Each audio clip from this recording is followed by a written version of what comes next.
विधवा बहू का फैसला। महक की शादी रोहन से होती है। रोहन माँ बाप का इकलौता बेटा होता है, लेकिन फिर किसी कारण से रोहन की मौत हो जाती है।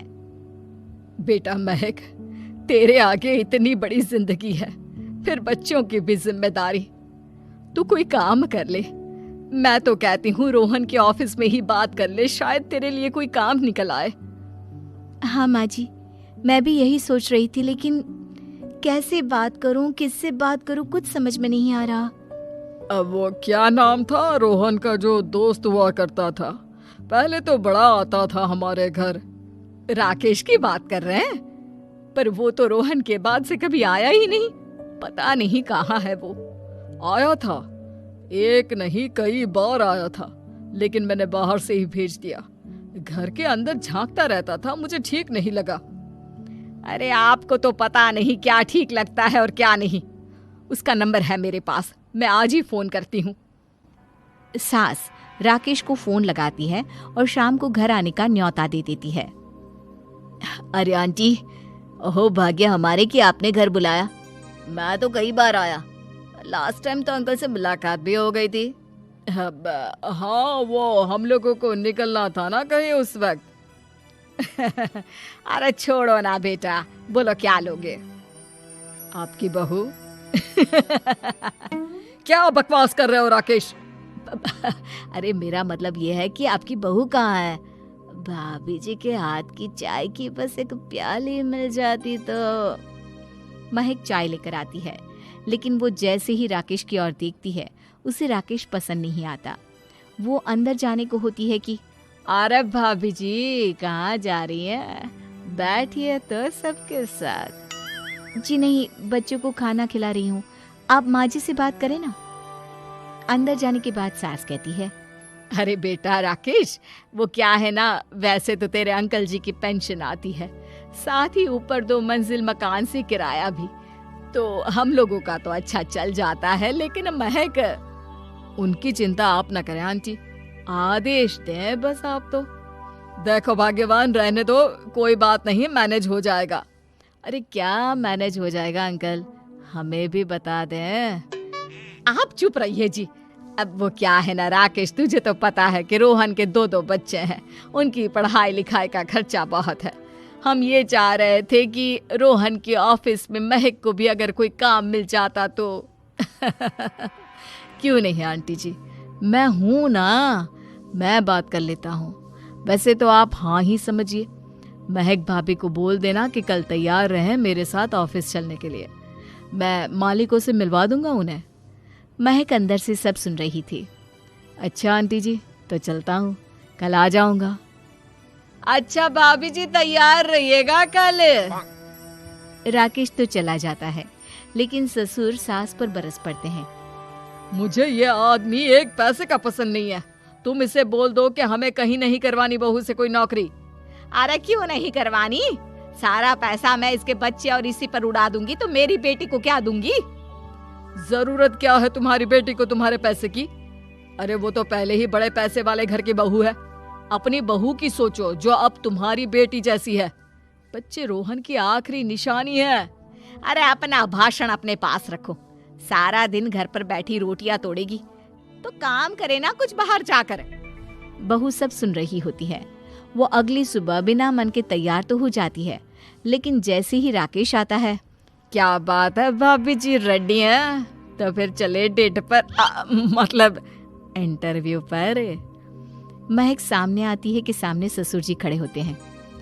हाँ महक बेटा, आओ चलते हैं, मैं भी चल रहा हूँ। ससुर को तैयार देखकर राकेश का चेहरा बन जाता है। अंकल जी, आप परेशान हो जाएंगे। अरे रहने दीजिए ना, धूप भी बहुत है। वैसे भी स्कूटर में तो 2 लोग ही बैठ सकते हैं ना। तो तुम चलो, मैं बहू के साथ अपनी कार से आ जाता हूँ। महक ससुर जी को देखकर खुश हो जाती है, उसे शांति हो जाती है। वो लोग रोहन के ऑफिस जाते हैं, जहाँ बॉस कहते हैं, नमस्ते अंकल। नमस्ते महक, कैसे हैं आप लोग? रोहन का सुनकर बहुत दुख हुआ अंकल, वैसे कैसे आना हुआ? बेटा, क्या हमारी बहू के लिए तुम्हारी ऑफिस में कोई काम मिल सकता है? हमने राकेश से इसी सिलसिले में तुमसे बात करने को कहा था। उसी के कहने पर हम दोनों तुमसे मिलने आए हैं। राकेश ने तो कोई बात नहीं की। ऊपर से उसने तो आज की छुट्टी ले रखी है, ऑफिस भी नहीं आया। बोल रहा था जरूरी काम से जाना है। महक और ससुर एक दूसरे को देखने लगते हैं। वैसे महक, क्या किया है आपने? इंग्लिश कैसी है आपकी? महक बॉस से अपनी पढ़ाई लिखाई और क्वालिफिकेशन के बारे में सब कुछ बताती है। ग्रेट, आपके लिए काम तो है लेकिन ऑफिस में नहीं। सर, मेरे बच्चे छोटे हैं, मैं फील्ड में काम नहीं कर सकती हूँ। मतलब वो काम घर से करना है, घर से रहकर बच्चे भी देखें और घर भी देखें, लेकिन हाँ, काम जरूर से करें। वो काम डाटा एंट्री का है, तो जब भी वक्त मिले काम करें, और इसके हम आपको अच्छे पैसे भी देंगे। महक बॉस की बात सुनकर खुश हो जाती है, उन्हें थैंक्स बोलकर घर आ जाती है। किसके साथ भेज रही थी तुम महक को? अरे वो कमीना, उसने तो ऑफिस से छुट्टी ले रखी थी, बात भी नहीं की थी उसने बॉस से बहू के काम के लिए। वो तो अच्छा हुआ कि मैं साथ में चला गया। हाँ, ठीक है, नौकरी मिल गई ना, इतना ही काफी है। समय बीतता है और एक दिन फिर दरवाजे पर दस्तक होती है। घर पर कोई नहीं था। महक दरवाजा खोलती है, देखती है तो सामने है राकेश। नमस्ते भाभी जी। नमस्ते, घर पर कोई नहीं है, आप कल आइएगा। अरे, कैसी बात कर रही हैं भाभी जी, हम तो आपकी मदद के लिए आए हैं। वो क्या है ना, अंकल जी का फोन आया था कि आपको किसी मदद की जरूरत है। महक को आश्चर्य होता है कि उसके ससुर ने राकेश को फोन क्यों किया। वो ससुर जी को फोन करती है लेकिन फोन नहीं लगता। नहीं, हम लोगों को किसी भी चीज की जरूरत नहीं है, आप जा सकते हैं। अच्छा, एक कप चाय तो पिला दीजिए। महक चाय लेकर आती है। चाय पीने के बाद, रोहन मेरा बहुत अच्छा दोस्त था।